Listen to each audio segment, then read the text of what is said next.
আখিরাতের প্রস্তুতি নেওয়ার জন্য তিনটা কাজ করবেন। একটা হলো আল্লাহর হক আদায় করবেন, দ্বিতীয় হলো মা বাবার হক আদায় করবেন, 3 নাম্বার হলো পাবলিকের হক আদায় করবেন। হাক্কুল্লাহ, হাক্কুল ওয়ালিদাইন, হাক্কুন নাস। এই 3টা হক যদি আপনি আদায় করে সামনে আগান, আপনার মৃত্যু আসবে, আপনার কবরটা জান্নাতের টুকরা হয়ে যাবে। আর এই 3 হকের মাঝে পেঁচ লাগাবেন, আপনার পরবর্তী জীবনটা কষ্টসাধ্য হবে।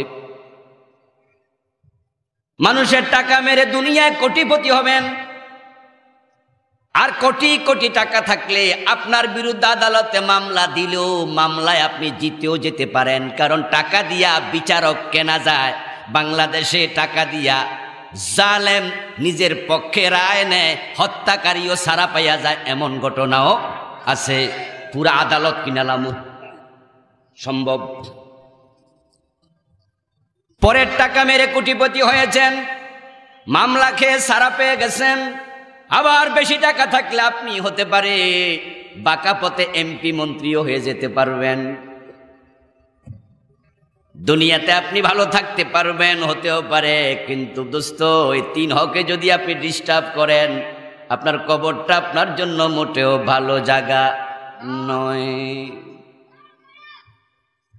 কবরে আপনার ইন্টারভিউ নেয়ার জন্য 2 জন ফেরেশতা আসবে। যে ফেরেশতা 2 জনের নাম মুনকার নাকির। আচ্ছা বলুন তো, ওই ইন্টারভিউতে ঘোষ চলবে? টাকা পয়সা কোনো কাজে লাগবে? আখিরাতে আল্লাহ তাআলা আপনার বিচার করবেন, তিনি এমন এক বিচারক, আল্লাহরে ঘোষ দেয়া যাবে? সম্ভব নাকি? আচ্ছা কি পরিমাণ দিতে পারবেন? কত দিলে উনি নেবে? ইয়াউমা লা ইয়ানফাউ মালু ওয়ালা বানুন ইল্লা মান আতাল্লাহা বিকলবিন সালিম। সুবহানাল্লাহ পড়েন। কোরআনে আল্লাহ এগুলো বলে দিচ্ছে। সেদিন তোমার টাকা উপকারে আসবে না। আমার চিননি, আমার 10টা পোলা আছে, লাগিয়া দেখো, ফিরে ভূত বানায় ফেলবে। ওরা খালি বাজারে 5-6 বাপ পোলার বাপ যে একটু ভাব ধরে থাকে, ঝগড়া লাগলে কবে আমার চিনস? আমার পোলা একটা ম্যাজিস্ট্রেট। আরে আমার লোক ঝগড়া করেছে, এই রিক্সাওয়ালা আমার ধাক্কা দিয়া রিক্সা থেকে নামাই দিবি কইলি, 5 টাকা কম দিছি এই জন্য আমার চিনস নি। আমার পোলা হচ্ছে এই এলাকার অমক, খবর দিলে তোর রিক্সার হিসাব ভেঙে লাইব। কতজন টাকার গরম দেখায়, কতজন অর্থের গরম দেখায়, কতজন সন্তানের গরম দেখায়, দেখায় না? চান্স পাইলে একটু গরম দেখায়, আমি অমক। ইয়াউমা লা ইয়ানফাউ মালু ওয়ালা বানুন। সেদিন তুমি আল্লাহর সামনে হাজির হবা, তিনি এমন এক বিচারক, তোমার সম্পদ কোনো কাজে আসবে না, তোমার সন্তানের বাহাদুরি চলবে না। ইল্লা মান আতাল্লাহা বিকলবিন সালিম। তবে সেদিন সেই লোকই কল্যাণ পাবে, মুক্তি পাবে, জান্নাত পাবে, যে একটি নিষ্কলুষ আত্মা নিয়া দারুণ একটি পরিচ্ছন্ন কলব নিয়ে আল্লাহর কাছে গেছে।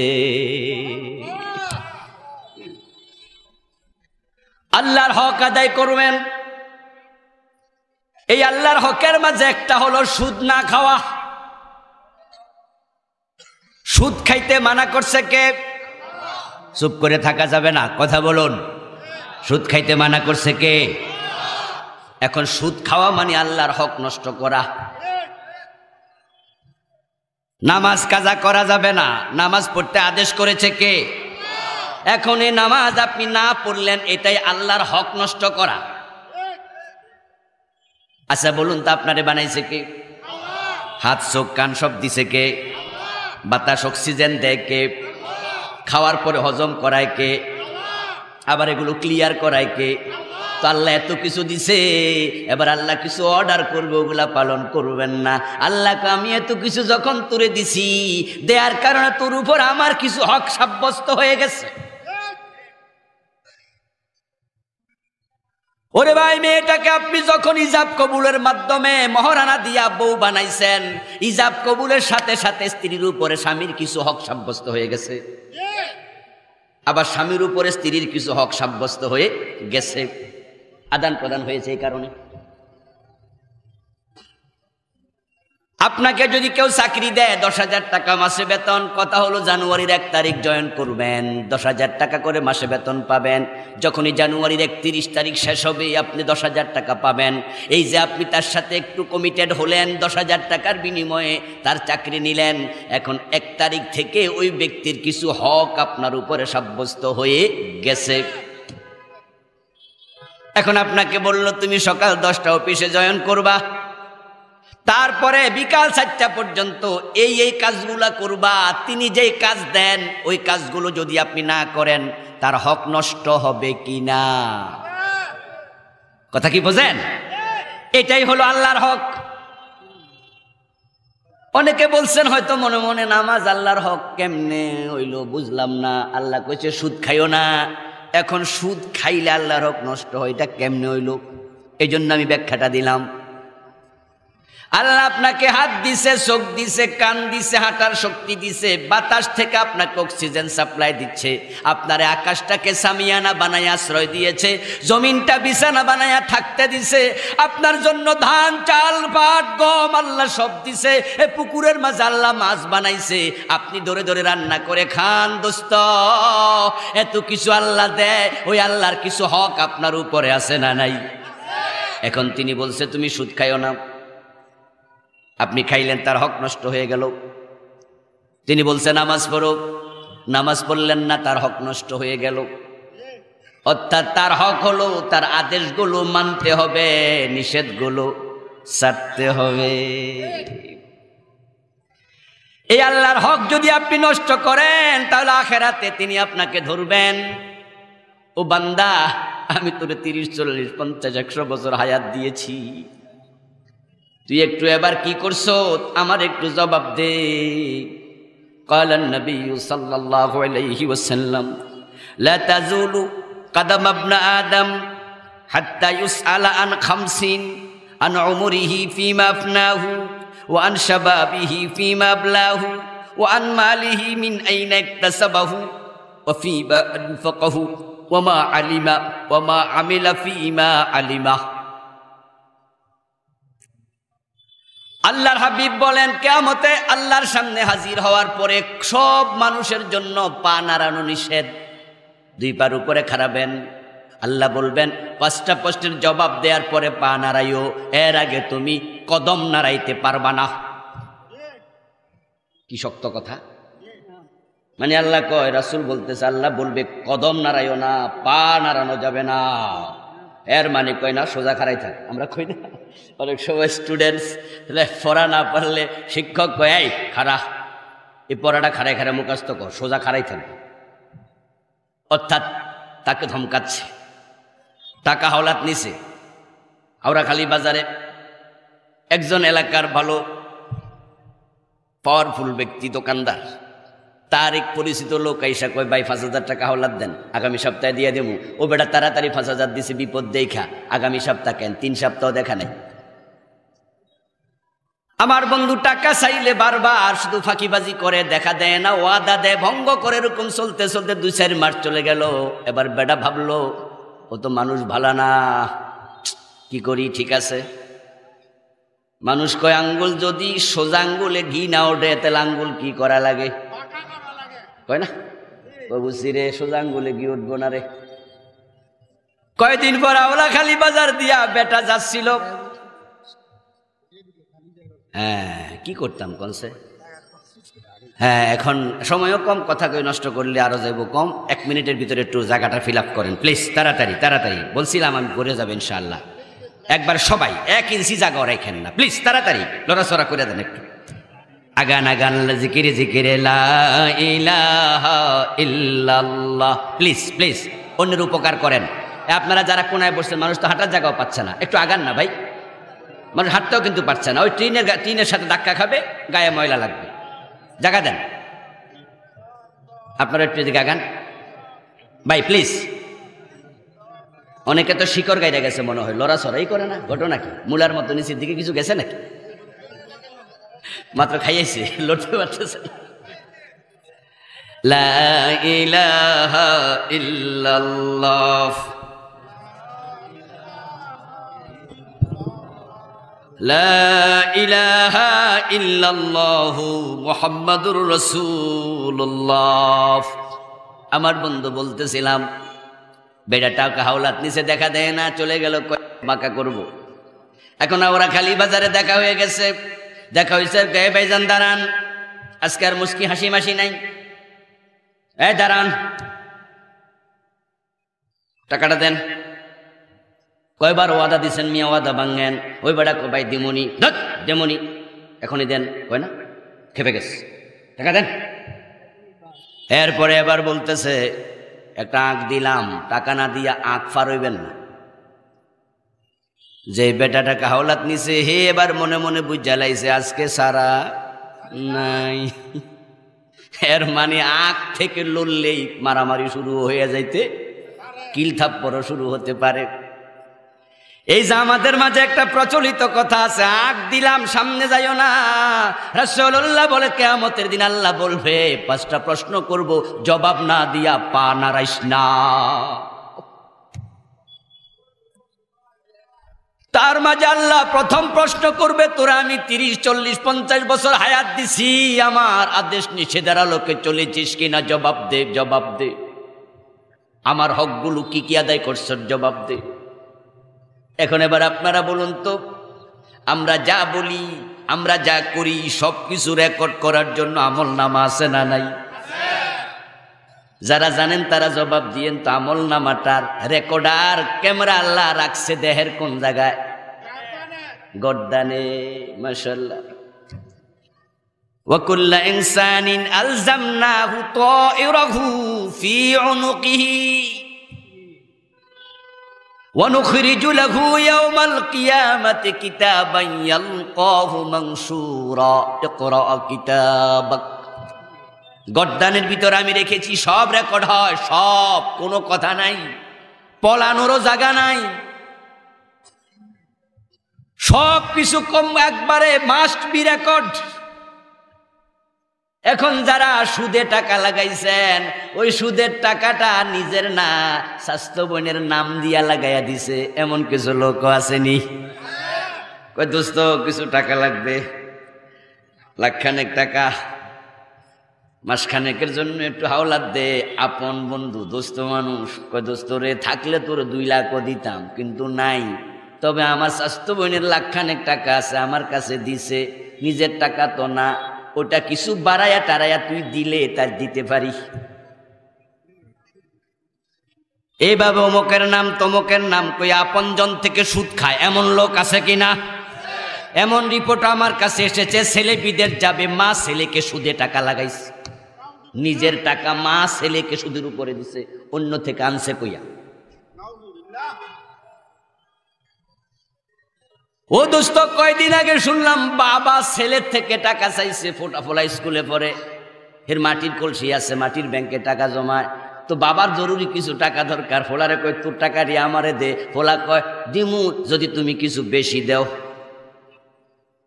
চিন্তা করছেন এইটুকু ফোলা হে বেশি চায়, টাকায় টাকা, 1 টাকা বেশি নেন আর কোটি টাকা বেশি নেন, কোটি টাকাও সুদ, 1 টাকাও সুদ। এখন আমাদের দেশে আজকের সুদ এত ভয়াবহ রূপ ধারণ করেছে। আমার বন্ধু, এখন সুদ থেকে বেঁচে আছে এমন মানুষের সংখ্যা খুবই কম। লাআনা রাসূলুল্লাহ সাল্লাল্লাহু আলাইহি ওয়াসাল্লাম আকিলার রিবা ওয়া মুকিলাহু ওয়া শাহিদাইহি ওয়া কাতাবাহু ওয়া ক্বালাহুম সাওয়া। প্রিয় নবী বলছেন আল্লাহর লানত যে সুদ খায় তার উপর, যে সুদ দেয় তার উপর, যে সুদ লিখালেখি করে তার উপর, যে সুদের সাক্ষী থাকে তার উপর। এখন 4 জনের উপর আল্লাহর লানত, অপরাধে তারা সমান। এখন সুদ দেয়, সুদ খায়, সুদ লিখে সুদের সাক্ষী থাকে, এমন লোক সমাজে বাদ দিলে বালা পাইবেন কয়জন? খুব কম, খুব কম। অথচ 4 জন সমান অপরাধে অপরাধী। প্রশ্ন হলো অপরাধটা কি? অপরাধ হলো কালান নবী সাল্লাল্লাহু আলাইহি ওয়াসাল্লাম মান আকালা দিরহামা রিবা ওয়া হুয়া ইয়ালাম আন্নাহু আশাদ্দু মিন সিত্তাতিন ওয়া সালাসিনা জিনাতান, যে ব্যক্তি 1 টাকা সুদ খাবে তার আমলনামায় 36 বারের বেশি গুনার জেনার গুনাহ লেখা হবে।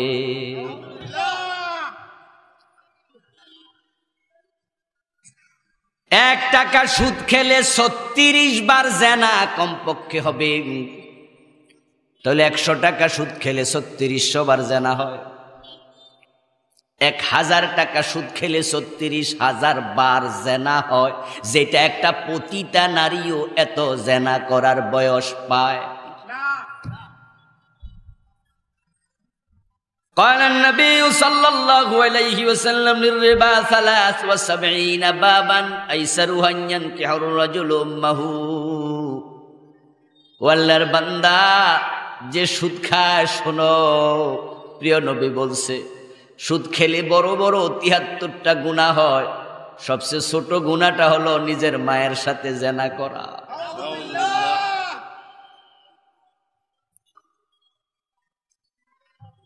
অথচ আপনি সুদে টাকা লাগাইয়া ইমাম সাহেবের পিছনে দাঁড়াইয়া নামাজ পড়তেছেন আর মনে মনে ভাবতেছেন নামাজ জান্নাতের চাবি, আমি তো নামাজ ছাড়ি না, জান্নাত তো পেয়ে যাব। অথচ কান খুলে শুনুন বন্ধু, হারাম খাইলে কোনো ইবাদতই কবুল হয় না, নামাজ রোজা কিচ্ছু কবুল হবে না। পইরা লাভটা কি? কবুল না হলে পড়ছেন লাভ নাই। قال النبي صلى الله عليه وسلم من اشترى ثوبا ب10 دراهم فيه درهم حرام لم يقبل الله له صلاته ما دام عليه। প্রিয় নবী বলতেছেন, যে ব্যক্তি 10 দিরহাম দিয়ে একটি জামা কিনলো, কাপড় কিনলো, 9 দিরহাম হালাল, 1 দিরহাম হারাম, ওই জামাটা পরে যতই নামাজ পড়ুক 1 রাকাতও কবুল হবে না।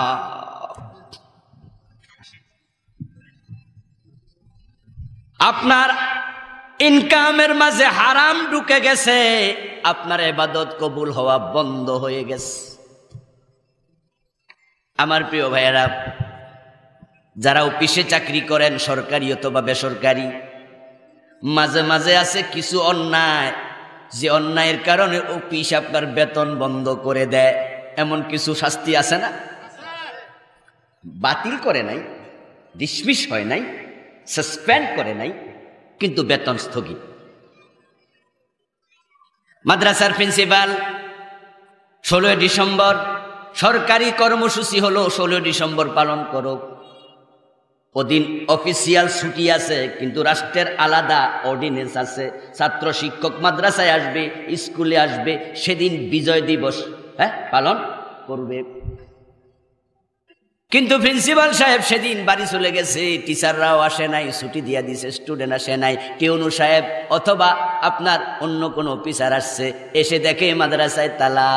হতে পারে তাদের এমপিওটা আপাতত স্থগিত, অর্ডার দিছে 3 মাস বেতন বন্ধ। কথা বুঝেন কিন্তু?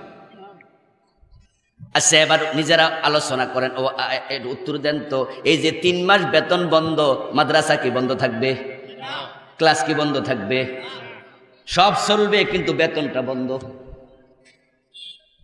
এবার তুমি সরি বলো, অফিসিয়ালি শোকসের জবাব দাও।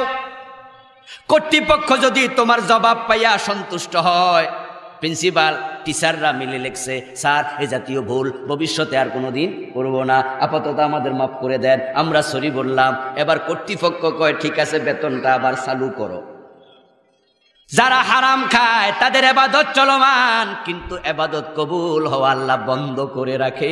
হারাম না ছাড়লে ইবাদত আর কবুল হবেই না।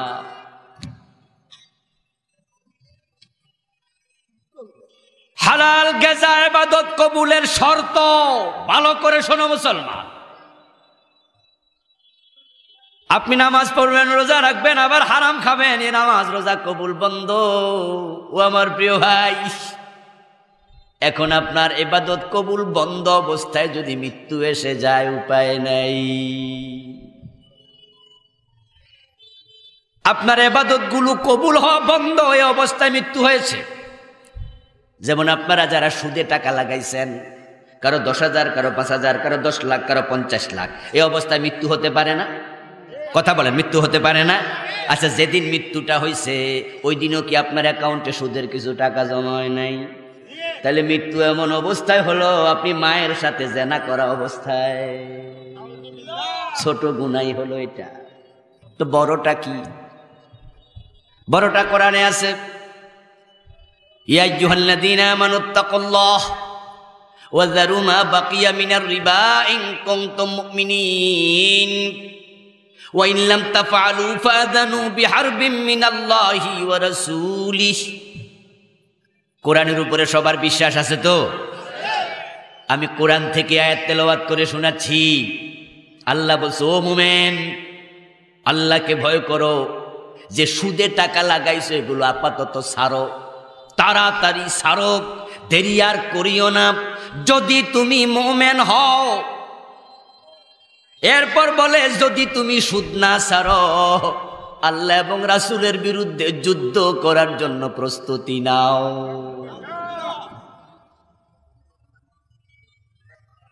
সুদ খাওয়া মানে আল্লাহ এবং তার রাসূলের বিরুদ্ধে যুদ্ধ ঘোষণা করা। এত শক্ত শব্দ আমি আল্লাহর কোরআনে আর কোন অপরাধের ব্যাপারে পাই নাই।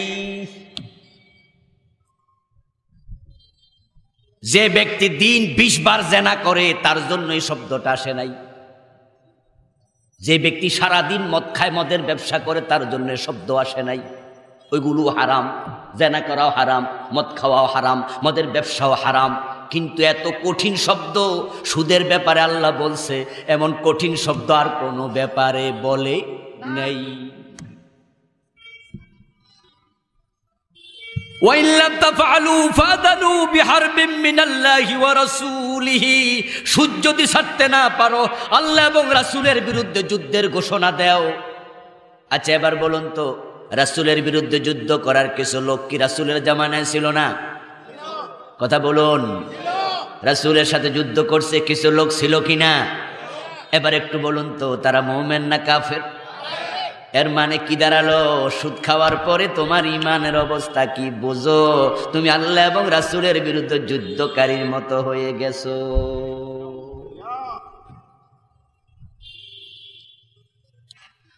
قال النبي صلى الله عليه وسلم لا يدخل الجنة لحم نبت من السحت وكل لحم نبت من السحت فكانت النار أولى به। এই যে আপনারা সুদে টাকা লাগাইয়া আবার মসজিদে যাইয়া আল্লাহর জান্নাত তালাশ করতেছেন, 5 ওয়াক্ত নামাজ পড়ি, জান্নাত ঠেকায় কে? এই হলো মানসিকতা। সুদে টাকা লাগাইয়া তাবলিগে সিল্লা দিতে যায় এমন লোকও আছে না নাই? সুদে টাকা লাগাইয়া পীর সাহেব হুজুরের সাথে মাঠে মাঠে সফর করে বেড়ায়, হুজুর দিনের তালিম দেয় আর আমি হুজুরের খাদেম, হুজুরের গাঁটটি টানি, লোটা টানি, হুজুরের উসিলায় আল্লাহ আমারও ছাইরা দিতে পারে, অথচ সুদে টাকা লাগাইয়া বেড়া ঘুরতাছে। ও চাচা, আপনার সংসার চলে কেমনে? আপনি যে চিল্লা দিয়েছেন 3 চিল্লা একসাথে, আল্লাহ চালাইছে। আপনি যে পীর সাহেব হুজুরের সাথে মাহফিলের সিজনে 6 মাস দেশে দেশে ঘুরছেন, সংসার চলে কেমনে? আরে মিয়া আল্লাহ চালাইছে। আরে বুঝলাম আল্লাহ চালাইছে, উসিলা তো একটা আছে। কয় জি বাতিজা, উসিলা আছে। কি উসিলা? ওই যে পেনশনে 50 লাখ টাকা পাইছিলাম, সোনালী ব্যাংকে রাখছি, মাসে মাসে কিছু পাই, আল্লাহ এটা দিয়া চালায়। সোনালী ব্যাংক থেকে যা পায় এটা দিয়ে নাকি আল্লাহ চালায়। قال النبي صلى الله عليه وسلم لا يدخل الجنة لحم نبت من السحت। তাবলীগে সিল্লা দিছো, কামটা বড় ভালো। পুরা 3 মাস আল্লাহর রাস্তায় ছিলাম। তাবলীগে যারা যায় এই 3 মাস তাদের নামাজ কাজা হওয়া দূরের কথা, জামাতও মিস হয় না। কি দারুণ একটা কাম করছে। 3 মাস, 2 মাস, 3 চিল্লা দিলে 120 দিন, 4 মাস মনে হয় না? এই 4 মাস এসে 5 ওয়াক্ত নামাজ জামাতে পড়তেছে। কি দারুণ কাজ। 5 ওয়াক্ত নামাজের বাহিরে জিকিরে ফিকিরে থাকতেছে, বিকালবেলায় তালিমে যাচ্ছে। এবং আরো মজার বিষয় হলো, আমরা জুমার নামাজ পড়াই, তার বিপরীতে বেতন পাই। মাদ্রাসা শিক্ষকতা করি, তার বিপরীতে বেতন পাই। আমি মাহফিলে আসছি, যাওয়ার সময় হাদিয়া পাই। কিন্তু তাবলিগে যে 4 মাস দিল, বিনিময় 1 টাকাও নেয় নাই, সবটা আল্লাহর জন্য দিছে। সওয়াব তো আরো বেশি পাওয়ার কথা, কিন্তু সুদে টাকা লাগাইয়া তাবলিগে যাইছো, কিচ্ছু পাও নেই।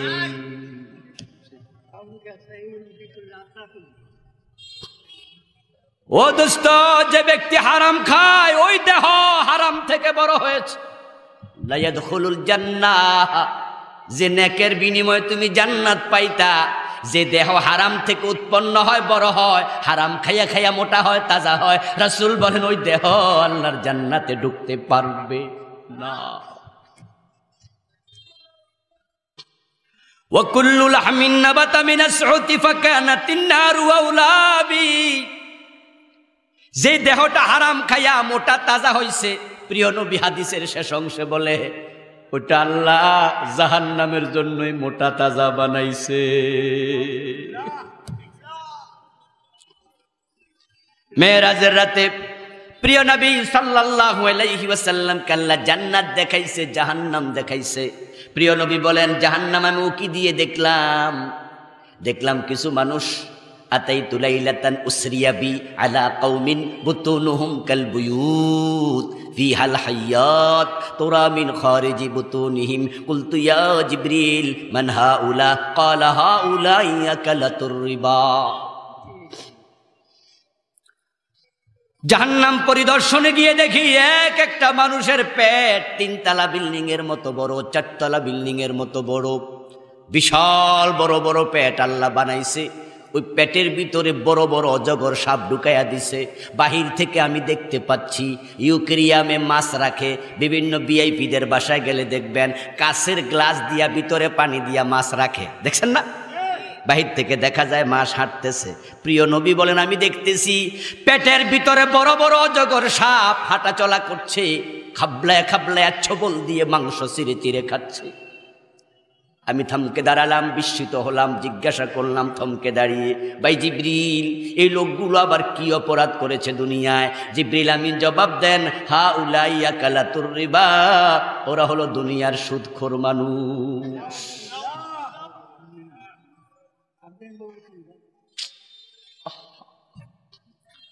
ও ভাই, সুদ খাইলে গুনাহ, দিলে গুনাহ, লিখলে গুনাহ, সাক্ষী দিলে গুনাহ। কিন্তু আমি বলেছি, শুরুতে বলেছি, 100 বছর আগে আমরা ছিলাম না, 100 বছর পরে থাকবো না। এই দুনিয়ায় কয়দিনের জন্য আমরা আমলের দিকে খেয়ালই করলাম না। বাজারে ব্যবসাটা একটু বড় করার জন্য বিভিন্ন এনজিও থেকে সুদে টাকা আনে, এমন ব্যবসায়ী আছে না নাই? আবার একটু হিসাব করে দেখছে, আমার ব্যবসা মোটামুটি একটু ভালো, প্রতি মাসে 50,000 1 লাখ টাকা আয় হয়, এমন ব্যবসায়ী আছে না? বছরের মাঝে 6 লাখ, 10 লাখ, 20 লাখ, 50 লাখ। এখন হিসাব করে দেখছে, যদি আমি এটা সোনালী ব্যাংকে রাখি তাহলে মাসে পাবো আমি 600 থেকে 700 অথবা 400-500। ইসলামী ব্যাংকে রাখলেও 400-500 বেশি পাবো না। ইসলামী ব্যাংকে রাখলে হুজুর রাখে সুদ হয় না, ব্যবসা কইরা দেয়। আচ্ছা ধরে নিলাম হালাল, কিন্তু টাকা পাবো মাসে 450। ওটা যদি এই বাজারের দোকানদারদেরকে সুদে লাগাই তাহলে প্রতি লাখে 1000-12,000 পাইতে পারি। এই জন্য কিছু ব্যবসায়ী আছে নিজের টাকা অন্য ব্যবসায়ীকে সুদে দিচ্ছে, এমন ব্যবসায়ী আছে না নাই? তো কেউ সুদ খাইলো, কেউ সুদ দিল। এখন আপনারা যে উনি টাকা দেবে সুদে, আপনি যদি কয়দিন পরে ফিরা যান, আমি টাকাই নেই নাই, এজন্য কয় তোরে টাকা দিমু, তবে তুই যদি মেম্বার সাহেবরে সাক্ষী হিসাবে, কথা কয় না, কয় না, এই তোর বাপের সাক্ষী হিসাবে যা, তো সাসারে নিয়ে আয়। এখন সুদে টাকা আনতে যাই আপনার কাছে গেছে, আপনি এলাকার মুরব্বী চাচা, ব্যবসাটা তো বেশি ভালো না, 1,05,000 টাকা অমুক আমারে দেবে কইছে, তবে আমনে সাক্ষী থাকলে টাকাটা দিত। মেম্বার সাহেব মনে মনে কয় এই বেটা তো আমার ভোটার, অথবা সামনে মেম্বরির দাঁড়ামু, এই বেটারে যদি একটুকু হেল্প না করি ভোট সামু কোন মুখে? তাই কয় আচ্ছা আমি গেলে যদি দে, চল আমিও গেলাম। উনি সাক্ষী হলো, রাসূল বলে সমান গুনাহ সেও করলো। এখন এইটা লেখালেখি করার জন্য সুদী ব্যাংকগুলোতে বিভিন্ন অফিসার আছে না নাই? এনজিওতে সুদের টাকা লিখে এমন চাকরিজীবী আছে না নাই? অথবা আপনার এলাকাতে এবার আপনার স্বাস্থ্য ভাই খালতো বাইরে কইলেন 200 টাকার এক্সট্রা স্ট্যাম্প নিয়ে হয়, অথবা একটা সাদা কাগজের মাঝে লেখ অমক অমককে এত টাকা দিয়েছে, 5 লাখ টাকা প্রতি মাসে দেবে এত টাকা। রাসূল কয় যে লিখছে সে সমান অপরাধী হয়ে গেছে।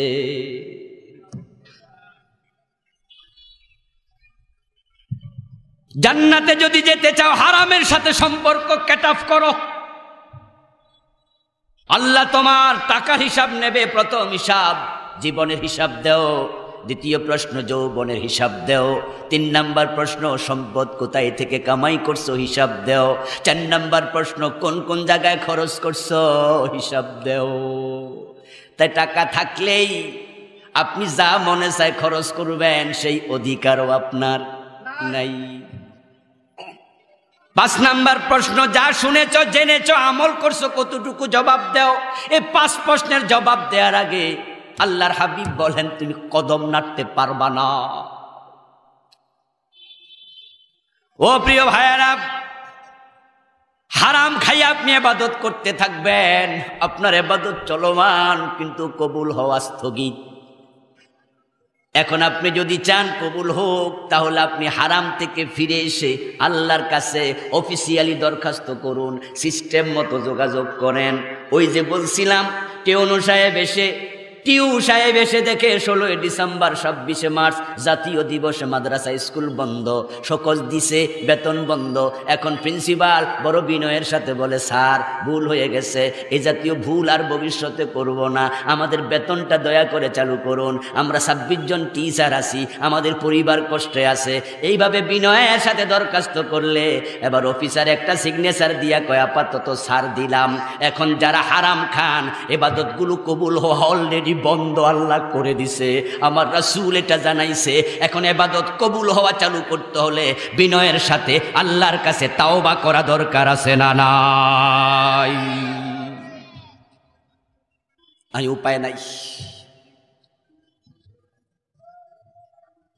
ও মুসলমান, রাসূলুল্লাহ সাল্লাল্লাহু আলাইহি ওয়াসাল্লাম বলেছেন সহিহ মুসলিমের হাদিস, ইন্নাল্লাহ আমারাল মুমিনিন বিমা আমারা বিহিল মুরসালিন ক্বালা ইয়া আইয়ুহার রাসূল কুলু মিনাত তাইয়্যিবাতি ওয়া আমালু সালিহাত। প্রিয় নবী বলেন হালাল খাওয়ার জন্য আল্লাহ শুধু মুমিনদেরকে আদেশ করে নাই, আল্লাহ সব নবীকে আদেশ করেছে। তিনি সবাইকে বলেছে হালাল খাও, হালাল খাও, হারাম খাইও না, হারাম খাইও না। তারপর রাসূল এবার যাকারার রাজুলা ইউতিলুস সাফারা আশআসা ওয়া আগবারা ওয়া ইয়ামুদ্দু ইয়াদাইহি ইলাস সামাই ফায়াকুলু ইয়া রাব। এক ব্যক্তির উদাহরণ দিলেন সাহাবাদেরকে বোঝানোর জন্য। সাহাবারা শোনো, হজ করার জন্য বহু দূর থেকে আল্লাহর এক বান্দা মক্কায় গেছে, হতে পারে আফ্রিকা থেকে, হতে পারে এশিয়া থেকে। রাসূলের জামানায় যখন ঘোড়া ছাড়া ওট ছাড়া আর কোনো বাহন ছিল না, গাড়ি ঘোড়া কিচ্ছু নাই, ঠেলা গাড়িটাও ছিল না, হেলিকপ্টার আর বিমান তো বহু দূরের কথা। প্রিয় নবী বলতেছেন বহু দূর থেকে গেছে সফর করে মক্কায়, আশআসা ওয়া আকবারা, যেতে যেতে চুলগুলো একবারে এলোমেলো হয়ে গেছে, শরীরটা ধুলি দূষরিত হয়ে গেছে। ব্যক্তি অনেক কষ্ট করে হেঁটে চড়ে আপনার সাঁতরাইয়া ডিঙ্গি নৌকা দিয়া নদী পার হইয়া সাগর পার হইয়া মরুভূমি পার হইয়া তারপরে কাবার অঙ্গনে যাইয়া আল্লাহর কাছে এবার সব মনের কথা বলছে। 2 হাত তুলে, আল্লাহ তোমার গোলাম তোমার ঘরে হাজির হয়ে গেছে। প্রিয় নবী বলেন তার মাথার চুলগুলো এলোমেলো, দীর্ঘ সফরের কারণে গা ধুলি ধুলায় ভরা, এহরামের কাপড় পরা, আল্লাহর সামনে হাত তুলছে। এখন তোমরা যারা তার দিকে তাকাইবা, তোমরা দেখে মনে মনে ভাববা ওই লোকটার হাত আল্লাহ খালি ফিরাবে না। অথচ মাতআমুহু হারামুন ওয়া মাশরাবুহু হারামুন ওয়া মালবাসুহু হারামুন ওয়া গুদিয়া বিল হারামি ফান্না ইউস্তাজাবু লিযালিকা। আমি নবী ভিন্ন কথা বলতেছি, তোমরা খালি চোখে দেখে মনে মনে ভাবতেছ এই লোকের তো আল্লাহ ফিরাবে না, সে দুই হাত তুলে যেইভাবে আল্লাহরে ডাকতেছে কাবার অঙ্গনে দাঁড়াইয়া, অথচ তার পেটে হারাম খাবার আছে, তার গায়ের রক্তের সাথে হারাম টাকায় কেনা আঙ্গুরের রক্ত আছে, আপেলের রক্ত আছে, পেটের মাঝে হারাম টাকায় কেনা চাল ভাত ডালের খাবার আছে, তার কাপড়ের মাঝে হারাম, তার পানীয়ের মাঝে হারাম। আমি নবী বলছি শোনো, এই লোক হারাম খাইয়া হারাম কাপড় পরে যদি সে কাবার ভিতরেও ঢুকা দোয়া করে, দোয়া কবুল হবে না। হারাম খাইলে ইবাদত কবুল বন্ধ, তোমার দোয়া কবুলও বন্ধ। এখন হারামের মাঝে একটা গেল সুদ। এখন আপনারা যারা সুদের সাথে আছেন তারা সুদ ছেড়ে দেবেন, রাজি আছেন? রাজি আছেন? রাজি না হলে আপনি শেষ। আপনার কবরে আমি যাব না, আমার কবরে আপনি যাবেন না। সুদের সাথে সম্পর্ক রেখে মরলে উপায় নেই। কার জন্য খাচ্ছেন? পরিবারের জন্যই তো, সন্তানদের জন্য। চোখ বন্ধ করুন, 2-4 মাস পরে আপনার পরিবারও আপনাকে ভুলে যাবে। আচ্ছা, প্রতিদিন দাদার জন্য দাদির জন্য দোয়া করে এমন লোক এখানে কয়জন হবে? দোয়াটা হয় বাবা মা পর্যন্ত, রাব্বির হামহুমা কামা রাব্বায়ানি সগীরা, এই দোয়া হয়, কিন্তু দাদা দাদি পর্যন্ত পৌঁছে এমন দোয়া কম হয়। আচ্ছা এবার বলুন তো, এই দাদা দাদি তারপরে আপনার আরেকজন আছে না, বড় দাদা? হতে পারে আপনি যেই বাড়িতে বসবাস করতেছেন এই জায়গাটা আপনার বাবা কিনে নাই, উনি উনার বাবা থেকে পাইছে, উনি হলো আপনার দাদা।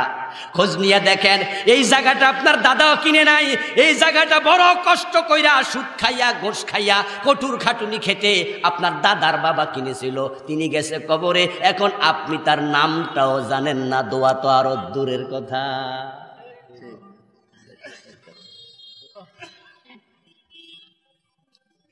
ও প্রিয় ভাই, আপনিও একই কাম করতেছেন। আপনি সুদ খাইয়া ঘোষ খাইয়া বাড়ি করছেন, গাড়ি করছেন।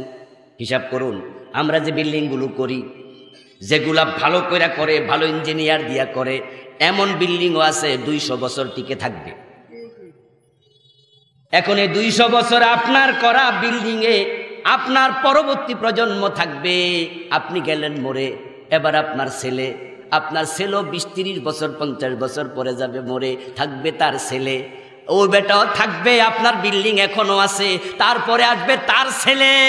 করছেন আপনি 3 নাম্বার 4 নাম্বার প্রজন্ম। আপনার নাম জীবনে মুখেও নেবে না, কারণ সে আপনার হয়তো নামটাই জানে না। তো থাকলো কে আর কবরে মাইর খায় কে? আসলে আমরা খুব বেকুব, আমরা আসলে ব্যাককল। আমরা নিজের জন্য কি করলাম ভাবি না। আরেকটা অপরাধের নাম ঘোষ। অনেক অফিসার বাংলাদেশে আছে, 5 ওয়াক্ত নামাজ পড়ে, কিন্তু ঘোষ না দিলে সিগনেচার করে না, ফাইল নড়ে না। বাংলাদেশের শতকরা 99টা অফিস ঘোষ ছাড়া কাজ করে না। এমন অফিসও আছে, বিশেষ করে যেগুলো আছে রেজিস্ট্রি অফিস, বিশেষ করে থানা, ওগুলোর মনে হয় মাটিও ঘোষ খায়। যদি মাটি খাইতে পারতো, মাটিও কোথা আমারও কিছু দিও। একটা অফিসার ভালো পাওয়া কঠিন, অথচ দোস্ত এই ঘোষখোর অফিসার সকালবেলা অফিসে বসে ঘোষের টাকা এই পকেটে ঢুকাইছে, ওই পকেটে ঢুকাইছে। প্রতি সিগনেচারে 200, 500, 1000 আছে না? সাব রেজিস্ট্রি অফিসে যাবেন, যতগুলা দলিল সিগনেচার হয় আলাদা পার্সেন্টেজ। সৎ আছে, সৎ লোক আছে 1000-এ 1-2 জন। 1000-এর মাঝে 998টাই ঘোষ খায়। 2 পকেটের টাকা নিচ্ছে। তারপরে আজান হয়েছে, আজান যখন কানে আসছে, জোহরের নামাজের আজান, তখন এবার সামনে যে ক্লায়েন্ট বসে আছে হেরে কয়, ভাই দিলে তাড়াতাড়ি দেন, আজান হয়েছে কিন্তু নামাজও যান। এখন উনি উজু টুজু করে সুন্দরভাবে নামাজে গেছে, নামাজে খাড়াইয়া কয় ইয়াকা না'বুদু ওয়া ইয়াকা নাস্তাঈন, ও আল্লাহ আমি শুধু তোমার ইবাদত করি, গোলামি করি। আল্লাহ কয় ও গোলাম তোর পকেটে এগুলো কি? বাট ফার্স আমার গোলাম বুঝি সকাল থেকে 2 পকেটে গোশ নেয়। তুই আল্লাহর গোলাম না, তুই নফসের গোলাম হয়ে গেছিস, ঠিক না? তুই নফসের গোলাম, তুই শয়তানের গোলাম। লা তাকুলু আমওয়ালাকুম বাইনাকুম বিল বাতিল, একের সম্পদ অন্যায়ভাবে ভক্ষণ করিও না। আমার বন্ধু আপনারাও নামাজে যান, আজান হলে দৌড়ায় আজকেও গেছেন। এ জুমার নামাজের দিন আমি দেখেছি মসজিদে মানুষ অভাব নাই, দোকানগুলো বন্ধ করেছেন। এই দোকান বন্ধ করে আপনি মসজিদে গেছেন, ইয়াকা না'বুদু ওয়া ইয়াকা নাস্তাঈন আপনিও পড়েছেন। অথচ সকালবেলায় দোকানে আইসা ওজনে কম দেয়া শুরু, মালে বেজাল দেয়া শুরু, 2 নাম্বার বান বিক্রি করে পকেটে টাকা লইয়া নামাজে খাড়ায় কয় আল্লাহ আমি আপনার গোলামি করি। আল্লাহ কয় না না, তুই নফসের গোলাম হয়ে গেছিস। ওজনে কম দেয়, মালে বেজাল দেয়, এমন ব্যবসায়ী আসেনি? তবে আওরা খালি বাজারে নাই, সাবধান। ও বন্ধু আপনি ঠকছেন, আপনি ঠকছেন, আপনি ঠকান নাই। আরে আমারে আপনি কেমনে ঠকাবেন? আমার রিজিক আপনি খাবেন কিভাবে? এটা সম্ভব নয়। আমার রিজিক আপনি খেতে পারবেন না। আপনার দোকানে গিয়ে আমি বললাম ভাইজান লবণ হবে, লবণ, ডাল চাল হবে, আপনি বললেন জি, তাহলে আমাকে 1 কেজি ডাল দেন। কত? আপনি বললেন হুজুর 150 টাকা। আমি 150 টাকা আপনাকে দিলাম। কথা ছিল আপনি আমাকে কয় কেজি দেবেন? কথা বলেন, কয় কেজি? কিন্তু দেওয়ার সময় দিয়েছেন 900 গ্রাম, তাহলে আমি পানা আছি কতটুকু? আপনি কিন্তু মোছে তেল দিয়ে আমার পুরা টাকা নিছেন, 1 টাকা কম দেন নাই। আর মনে মনে ভাবছেন হুজুর মানুষ বুঝেই না, কম যে দিছি টের পাই নাই, আমি বরং জিতে গেছি। ভুল করলেন, ভুল করলেন। কিয়ামতের দিন আমাকে অবশ্যই 100 গ্রামের টাকা আপনাকে ফিরাইয়া দিতেই হবে। আত-তুজ্জারু ইউহশারুনা ইয়াওমাল কিয়ামাতি ফুজ্জারা ইল্লা মান ইত্তাকা ওয়া সাদাকা ওয়া বাররা। প্রিয় নবী বলছেন হাসরের দিন ব্যবসায়ী যত আছে সবগুলা ব্যবসায়ীকে আল্লাহ বলবে তোরা সব পাপিষ্টের দল, ও যত ব্যবসায়ী আছো সবগুলা এই জায়গায় তো ফেরেশতা চারিপাশে তোমরা লাঠি লইয়া খাড়ায় যাও। আত-তুজ্জারু ইউহশারুন, তুজ্জার তাজেরের বহুবচন। যত ব্যবসায়ী আছো সবগুলো দাঁড়াও, আলাদা হয়ে যাও। সবগুলোকে আলাদা করে ফেরেশতাকে চারপাশে দাঁড় করিয়ে বড় বড় জাহান্নামের রেত দিয়া, বেত দিয়া, চাবুক দিয়া দাঁড় করে এবার বলবে আল্লাহ এখান থেকে শুধুমাত্র তাদেরকে বের করো মানিত্তাকা, যে ব্যবসায়ী ব্যবসা করতে গিয়ে আল্লাহরে ভয় করছে।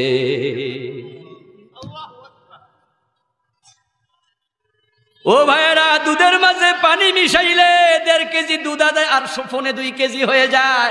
5 কেজি দুধে 1 কেজি পানি দাও, পাবলিক 13 পাবে না, 6 কেজি হয়ে গেছে। দুধের দাম 50 টাকা কেজি হলে 50 টাকা ফ্রি পাইয়া গেছো। কিন্তু যে আল্লাহকে ভয় করে সে 1 ফোঁটা পানি মিশাতে রাজি হবে। অরিজিনাল সরিষার তেল লাগবে আছে নাকি? ওই বেটা মনে মনে জানে কোনো সরিষার তেল অরিজিনাল নাই, হে কয়ে দিচ্ছে ভাই 1 নাম্বারটা কিসের 1 নাম্বার, আরো বেশি নাম্বারটাও আছে, মানে স্কয়ার 1 নাম্বার। এখন আপনি কিনে নিছেন, আগের দোকানদার সত্যবাদী ছিল, পরের দোকানদার মিথ্যাবাদী। ফেরেশতা বলবে তাকে বের হতে দিও না, আটকায়া রাখো। ওয়াবাররা, যে ব্যক্তি সততা অবলম্বন করে ব্যবসা করছে, সত্যবাদী ব্যবসায়ী, সততা অবলম্বনকারী ব্যবসায়ী। এখানে বাররা মানে নিজে ঠকে না, মানুষরেও ঠকায় না। কিনতে যাইয়া বেশি আনে, দিতে যাইয়া কম দেয়। সৎ না অসৎ? আপনি দোকানে গেছেন, হোলসেলার দোকানে, আপনি কাপড় কিনছেন, কাপড় এরকম পেছানো পেছানো থাকে, এগুলোর কি কয় লাঠির মাঝে যে বাঁধে, রোল বলে। আপনি 10টা রুল কিনেছেন, 10টা রুলের টাকা দিছেন, কিন্তু বাড়িতে আইসা দেখেন রুল আইসা গেছে 11টা। ওই দোকানদারের বাচ্চা চাকর দেওয়ার সময় ভুলে একটা বেশি দিছে। এখন আপনি সৎ যদি হন, তাহলে আপনি অবশ্যই পরের বার যাওয়ার সময় বলবেন এটা ফিরাইয়া নেন, একটা বেশি এসেছে। এই 3 গুণ যাদের থাকবে তাদেরকে আবার ফেরেশতা আলাদা করবে, করার পরে আবার আল্লাহ রাসূল আল্লাহ বলেন, প্রিয় নবী আমাদের জানাচ্ছেন, যারা সত্যবাদী ব্যবসায়ী ইয়াত্তাজিরুস সাদুকুল আমিন মা'আন নাবিয়্যিন ওয়াস সিদ্দীকিন ওয়াস শুহাদা ওয়াস সালিহিন আও কামা ক্বালান নবী আলাইহিস সালাতু ওয়াস সালাম। যারা সত্যবাদী ব্যবসায়ী, যারা সততা অবলম্বনকারী ব্যবসায়ী, যারা আল্লাহকে ভয়কারী ব্যবসায়ী, আল্লাহ তাদেরকে আবার বলবে যাও নবীদের সাথে জান্নাতে ঢুকে যাও। তাহলে আপনারা যারা ব্যবসায়ী আছেন, নবীদের সাথে জান্নাতে যাওয়ার সুযোগ আপনাদের আছে। রাসূল নিজে ব্যবসায়ী ছিলেন, ইমাম বুখারী ব্যবসায়ী ছিলেন, ইমাম আবু হানিফা ব্যবসায়ী ছিলেন। আপনার সুযোগ আছে ভালো হওয়ার, সুযোগ আছে জান্নাতে যাওয়ার। আমার ভাইয়েরা, এরকম আরো কত হারাম আছে, আজকে তো আর সময় নাই, 4টা অলরেডি প্রায় বেজেই গেছে। দোষ কিন্তু আমার না, আমি এখানে এসে জুমা পড়েছি, এর মানে আমি আরো আগেও স্টেজে আসতে পারতাম। ইভেন আমি এসেছি, এসে আবার ফিরাও গেছি। আইসা দেখি যে লোক আছে 12-14 জন, হান্নান ভাই ওয়াজ করতেছে, উনি লোক কম পাইছে, তখন আমি যাইয়া বইয়া বইয়া চা খাইছি। চা আবার ফালডাইয়া খাইছি, কারণ চিনি খাই না, চিনিওয়ালা দিছে, হাতে তো টাইম আছে, কইছি এটা বাদ দেন, চিনি ছাড়া আরেকটা আনেন। এরপরে উকি মুকি দিয়ে দেখছি লোক কিছু হয়েছে, তখন আমি আসছি। আর এখন দেখেন দাঁড়াইয়া দাঁড়াইয়া শুনতেছে। তো যারা ঠকছেন, আপনারা দেরিতে আসার কারণে ঠকেছেন, না হয় আরো কিছু কথা বেশিও বলতে পারতাম। এখন বলেন তো, এই যে আজকের মাহফিল, এই মাহফিলে আসছে আপনারা খুশি না বেজার? এই মাহফিলটা হয়েছে আওরাখালী বাজার কেন্দ্রীয় জামে মসজিদের উদ্যোগে। এই মসজিদে কাজ চলছে, আমরা দোয়া করে একসাথে যাব, কেউ উঠবেন না প্লিজ। আমাদের আজকের মাহফিলের সম্মানিত সভাপতি জনাব আলমগীর খান ভাই, প্রধান অতিথি জনাব আতিকুর রহমান খান ভাই, ওনারা আছেন। তা আমাদের আতিকুর রহমান ভাই, এই মসজিদের জন্য আপনি নিশ্চয় কিছু